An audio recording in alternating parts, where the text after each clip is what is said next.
Right to it. What are we watching? The Cult Leader. So this guy is a cult leader, and he wants nothing more than to sacrifice a white guy. Now the story starts with Mark, and Mark's 21, he goes to college in Texas, and he eventually wants to go to med school. And one day, in 1989, Mark and some of his college friends, they decide they're gonna travel somewhere for spring break. And Mark, he ends up going from Austin down to South Padre Island, and then to a little border town called Brownsville. Now in Brownsville, there's a bridge where people can literally walk across the border into Mexico, where there's this town where spring breakers will go and they party.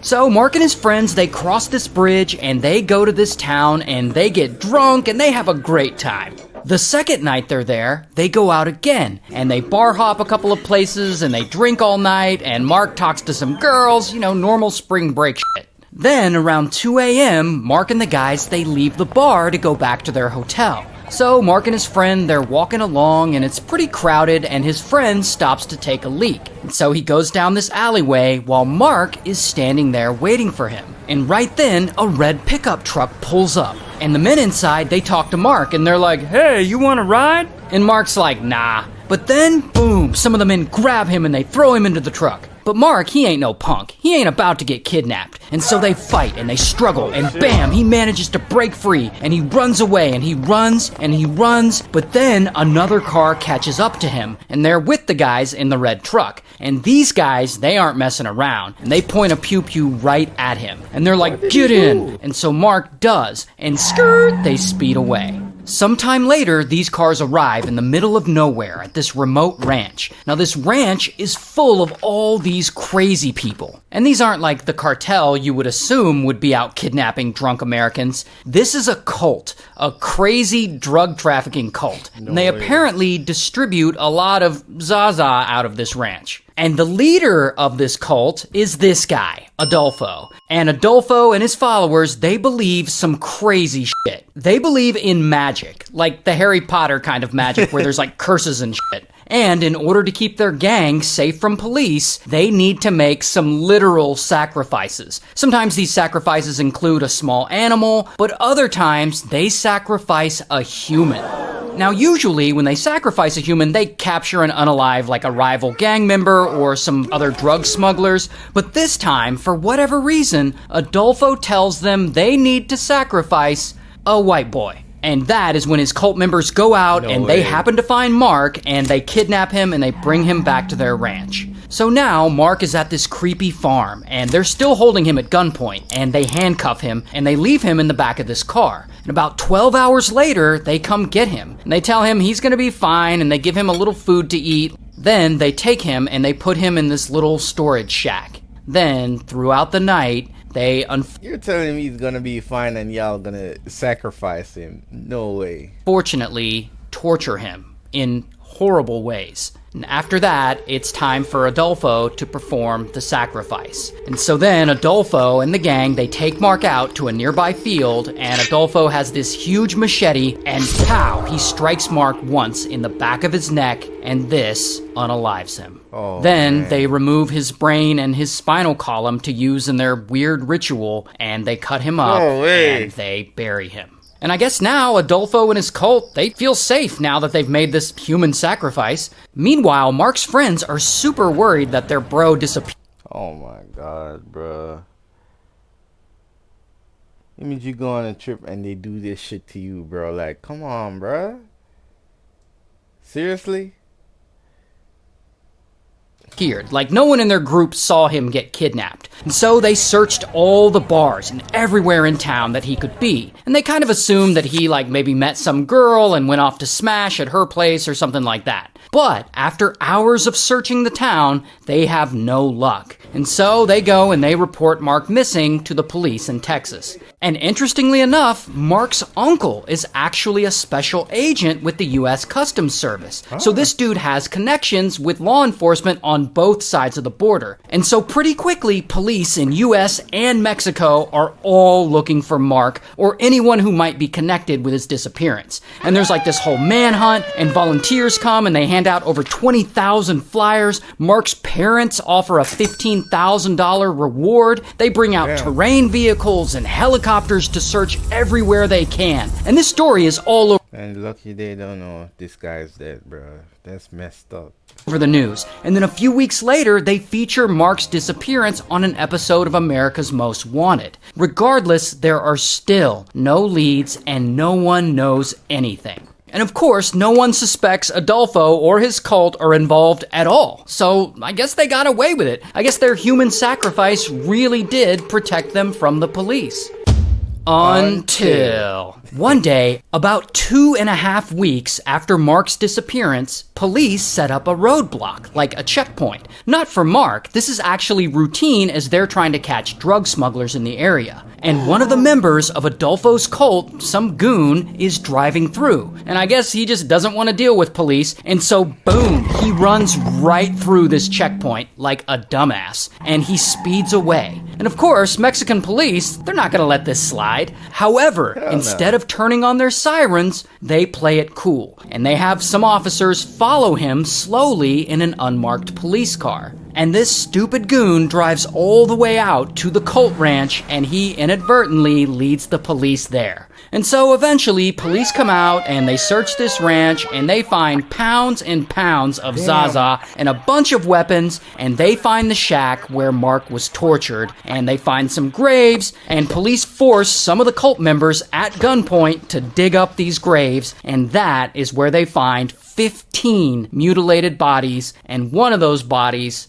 is Mark's. And so, bam, they arrest 4 cult members. However, Adolfo and some other high-ranking members of this cult, they're nowhere to be found. Because, meanwhile, Adolfo's hiding out in a Holiday Inn back in Brownsville. He's trying to lay low. And he eventually takes a flight from Texas all the way to Mexico City, where he has an apartment. So now he's hiding out there, while police are still investigating this, and they're looking for him, and they start hearing rumors that he's at this apartment in Mexico City. And so they trace him back to this apartment, and they send a ton of officers out, and they surround this complex. While Adolfo, he's inside, and he happens to look out the window, and he sees all these police. And he goes, and he gets a pew-pew, and he just starts blasting. And this turns into this whole ass shootout, and he's shooting at the cops, and the cops are shooting back. But then, after about 45 minutes, bro runs out of ammo. And he's like, mierda, now what am I gonna do? And so he goes to one of his goons, and he orders the goon to unalive him and his gay lover. Because I guess Adolfo is bisexual, and his lover is there with him. I don't really understand the rules of this cult. But anyway, Adolfo orders this goon to unalive him and his lover. And the goon is like, nah, bro. But then, pow, Adolfo smacks the hell out of the goon, and he tells him to do as he's told or he'll burn in hell. And so the goon points a machine gun at him, and he pulls the trigger. And this unalives Adolfo and his lover. And ultimately, a bunch of the guys affiliated with the cult, they end up going to prison. Damn. That is wild. That's what you did. And a huge shout out to Lee.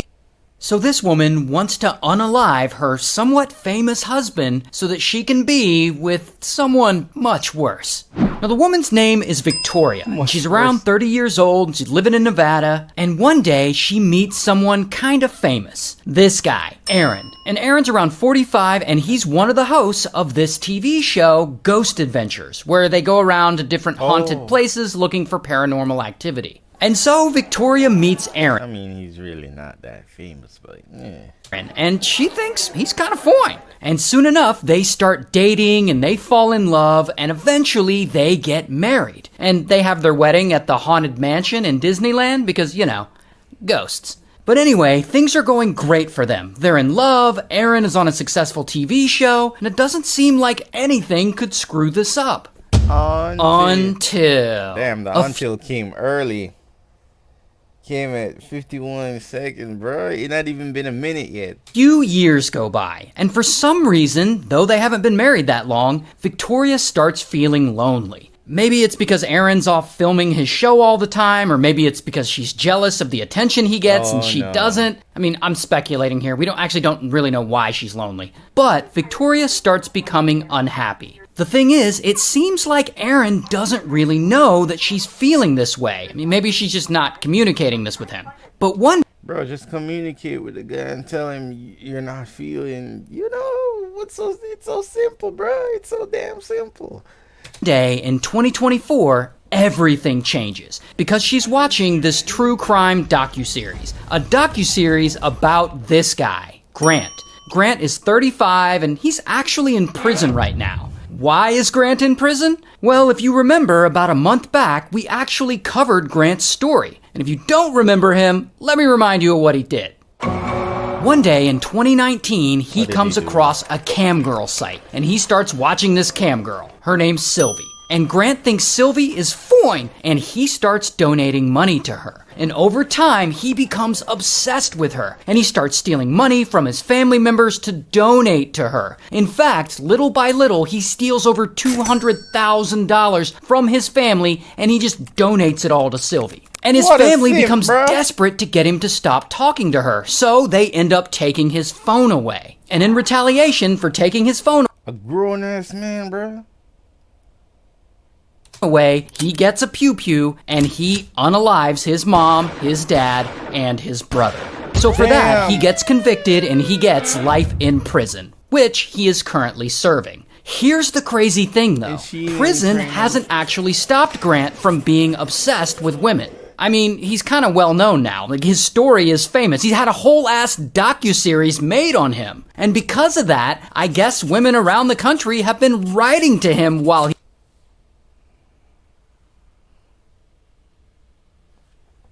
Really? Seriously? You can't make these shit up, bro. You can't make this shit up. You're gonna write to a serial you're gonna write to a killer. You're in love with it. Ah, shit. I even started all over.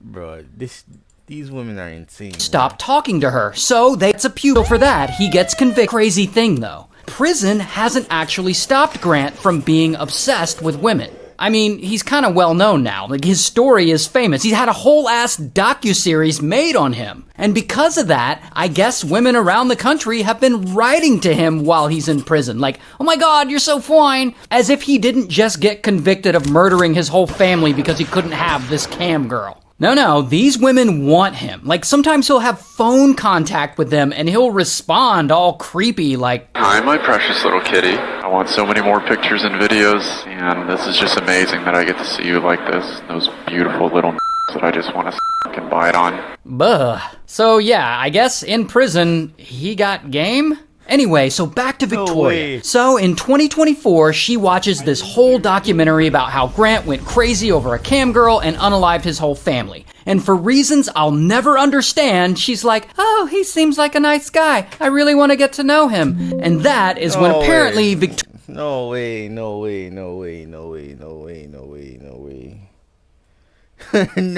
way. Really? Victoria writes to Grant, and I assume he writes back. And soon they hit it off, and they're communicating back and forth. And at some point, while in prison, Grant low-key gets a contraband phone, which is a cell phone that he would keep hidden because prisoners are not supposed to have cell phones. So he gets this phone, and he and Victoria start texting one another. And I guess over time, they really start liking each other, and they fall in love. Now keep in mind, she's still married to Aaron. So now she's having like a full-blown emotional affair. And she starts texting Grant about how she wants out of her marriage and how she'd rather have a life with him, while poor Aaron... This nigga's in Aaron, who, from the reporting I've read, is universally described as a nice guy and a big teddy bear. This guy has no idea any of this is going on. He apparently believes nothing is wrong with his marriage to Victoria and that everything is going great. Because while Victoria is around Aaron, she's pretending that it is. Now, this is where things get really messed up. So Victoria and Grant are texting back and forth all the time, and they allegedly come up with a plan to get rid of Aaron for good. They decide to hire... Bro, is she this dumb, bro? He's in prison for life, bro. What?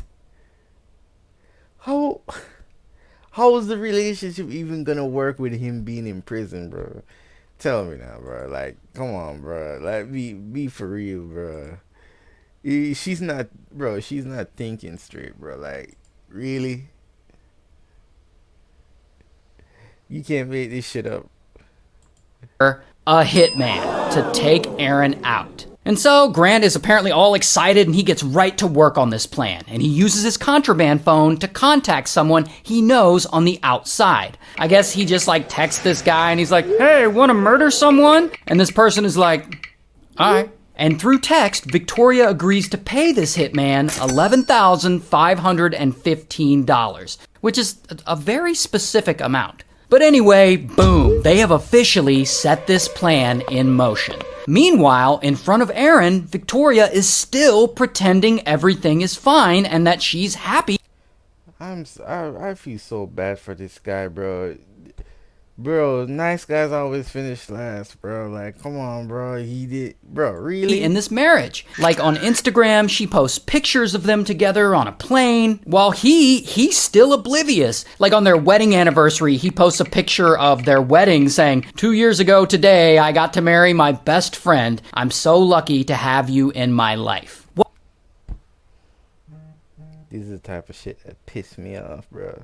Well, at the same time, she's texting Grant, talking about the hit that they're about to pull off and saying things like, I'm so anxious, Lolo. I just can't believe it's happening. And then she asks, am I a bad person? While Grant's like, of course not, baby. Why would you think that? And she's like, because I chose to end his existence, not divorce. And by the way, I didn't make these texts up. These are word for word what they texted each other. Anyway, so the date of the hit approaches, and Victoria and Grant and this hitman all make their preparations. And they allegedly tell the hitman they want Aaron to be unalived while he's out of state, while he's on location filming Ghost Adventures in California. Then Victoria texts Grant Aaron's schedule and his shooting locations, the make of his car, a picture of him. She's also able to give away his exact location with the Find My app. And so Grant sends all this information to the hitman. So now the hitman has everything he needs to get the job done. Then Grant allegedly texts that Aaron's asleep right now in the hotel room, signaling the hitman that he should move forward. Then Grant waits.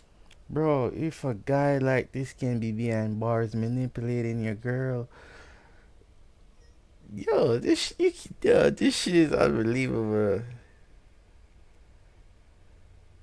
And he waits, and he waits. And he's not sure if Hitman did the job or not. So he texts him, can I get an update? Was it done? And that is when everything falls apart. Because suddenly, boom, correctional officers at the prison bust Grant for having a phone that he's not supposed to have, and they take it away from him. And as of now, we don't know what happened to Hitman. Like, we just don't have that information yet. But Aaron is still alive, thank goodness. So the hit didn't work. But now Victoria can't communicate with Grant because he doesn't have his phone. So she doesn't know what the hell happened or what's going on. So she just goes on about her life and keeps pretending like her marriage is fine. For months, she's posting on her Instagram, like her and Aaron on Valentine's Day, mini golf with my Valentine. No way. She's posting about the Lego set she built for him. She posts this picture with their cat, cuddle puddle with my boys. See, that's Aaron's leg, that's her leg, and that's his hand on her leg. So to the outside world, everything seems to be going fine for them. So this goes on for several months, and this whole time, prison admin has Grant's contraband phone. And eventually, they start going through it. And that is when they see all these texts between him and Victoria talking about hiring a hitman to unalive her husband. And so, bam, police go and they arrest her. And I don't have a mugshot, but here's a picture of her in real life. Also, just reminding you that she hasn't been convicted of any of this, so all of this is technically alleged. Meanwhile, we're all glad that Aaron is okay, and I've read that since then, he has filed for divorce. Thank you. Thank you. Thank you. I was waiting to hear that part, bro. Get her out of here. Get her out of here. Betray her. So, good for him.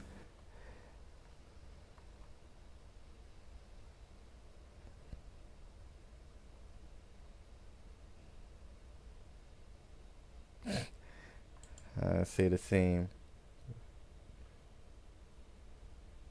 He's such a nice guy. Dumbass. Bro, Ryan Williams Johnson, his stories are so good, bro. Yeah, what happened to she? One day, the city's mayor gets a message from a whistleblower alerting him to a problem that needs to be dealt with. And this whistleblower tells him that in the city's police department, a female officer is hooking up with all of the other cops, sometimes while on duty. So this story starts with this woman, Megan. Now Megan wants to be a police officer real bad. So she goes through the academy and through all the training, and then one day, before she officially becomes a cop, she decides to start smashing with one of her superiors. This guy, Sergeant Ty. So Sergeant Ty and Megan, they hit it off and they smash, at least 2 different times. And allegedly, Sergeant Ty, he ends up liking Megan a lot. And so, he lets her know, like, hey, if you ever want to smash again, I'm down. But Megan, she has already moved on from Sergeant Ty, because she officially graduates, she becomes a police officer, and then she catches the eye of this guy, who we'll just call Supervisor. She likes the BBL. You can't wear it. She like No, not BBL, I should say BBC. She likes her BBC. Shit. Because he's her supervisor. Now, Supervisor, he lets her know if she starts smashing with him, he can really help her career. So then, of course, Megan starts smashing with him. And then, allegedly, Supervisor ends up liking Megan a lot. And their situationship goes on for months. And eventually, they start smashing not just on their free time, but while they're at work, on duty. And they're trading dirty messages and spicy photos. And a couple of times when they hook up, he records her without telling her. And she catches him and she's like, hey, delete that footage. And Supervisor's like, alright, fine. But he doesn't delete the footage. Instead, he passes those intimate photos and videos over to his other officer friends, including Sergeant Ty and the police chief himself. Meanwhile, Sergeant Ty's still over here like, yo, Megan, if you ever want to smash again, I'm down. But Megan doesn't smash with him. Instead, she starts hooking up with a bunch of other officers on the force. Now, I'm not entirely sure about this timeline because as far as I know, this timeline has never been publicly released, but at some point, she goes with her fellow officers to like one of those putt-putt go-kart places, and they all get wasted, and Megan goes back to the hotel with an officer, this guy Juan Lugo Perez, and they smash. Then she goes and hooks up with this guy, Sergeant Shields, in the police gym. Then she starts sexting with this other officer, Officer Showborough. Then she goes and smashes with this canine officer, Officer Larry. I'm looking in the imaginary camera.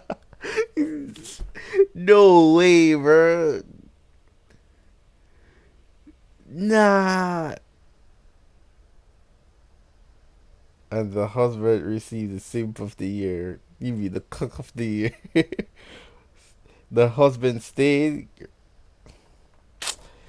No way. And who knows, she probably smashes with the dog too. I don't know. But the whole time, I'm sure Sergeant Ty is still probably like, yo, Megan, if you ever want to smash again, I'm still down. But she still doesn't go back to Sergeant Ty because clearly she's getting deep.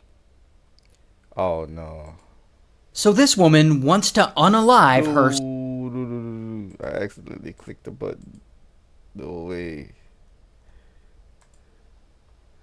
She's getting D elsewhere. But then, one night, some officers throw a hot tub party. And Megan goes there, and she gets wasted, and she dances around topless, while other officers pour shots into her mouth. And afterwards, she smashes with her co-worker, this guy Magliocco, in the bathroom. So, to sum it all up, she's basically been doing a lot of this, and apparently also a lot of this. Oh, and did I forget to mention, doing a lot of this, and apparently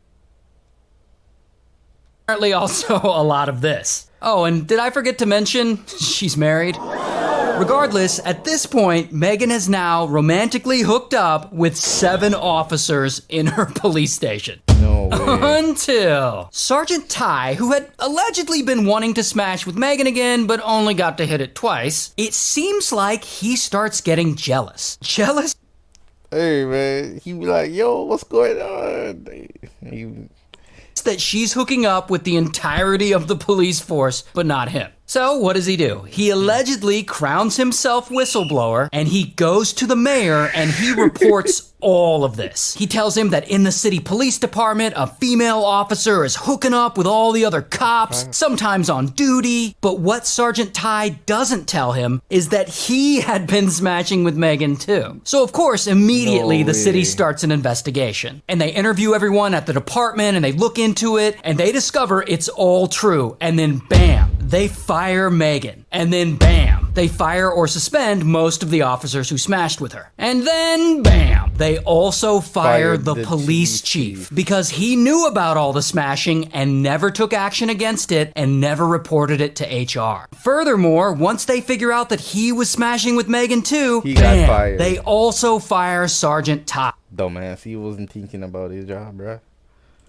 So in total, 5 officers are fired and 3 are suspended without pay.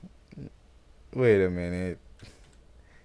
He was smashing with Megan too, bam, they also fire Sergeant Ty. So in total, 5 officers are fired and 3 are suspended without pay. The white guys get suspended, but the black guys get fired.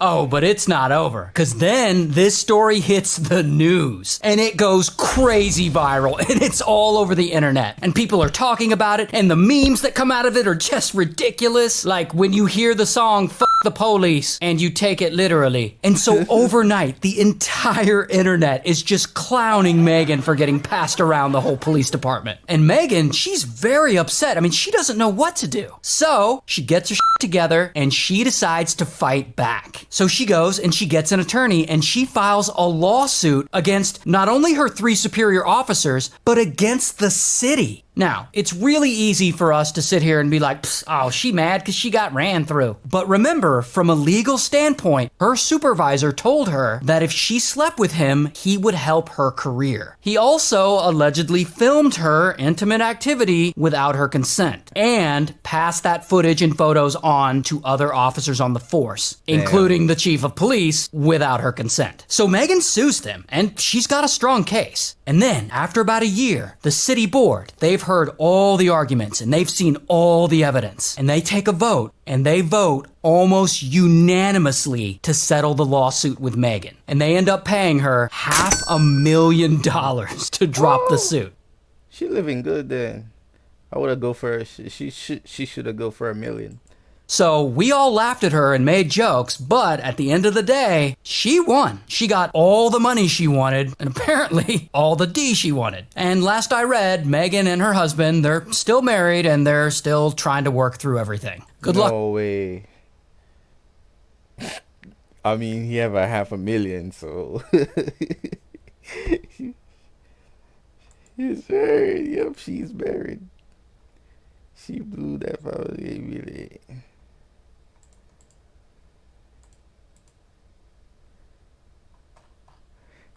Yep. Let me see. She abused them. So this guy, he has a big problem. His wife pooped on him. Let me explain.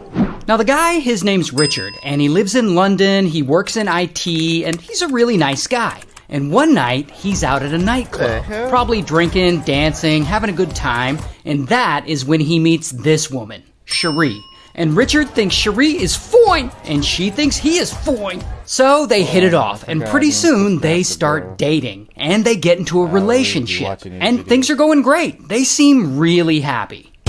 Until... Here's the thing about Cherie. Cherie likes to drink a lot, and when she drinks, she gets aggressive, especially with Richard. And so they fight, and sometimes when they fight, she gets out of control and she ends up getting physical with him. Like, she'll push him or slap him, and he's allegedly not the kind of guy who fights back, so he just takes it. And to make it worse, he's not about to admit to anyone that his girlfriend beats him up. Like, that's embarrassing. So Cherie's occasional drunken abuse continues. And 9 years pass, and Richard and Cherie, they end up getting married. But marriage doesn't stop the abuse. In fact, over the years, it actually gets worse and more frequent. Oh, and the abuse is not...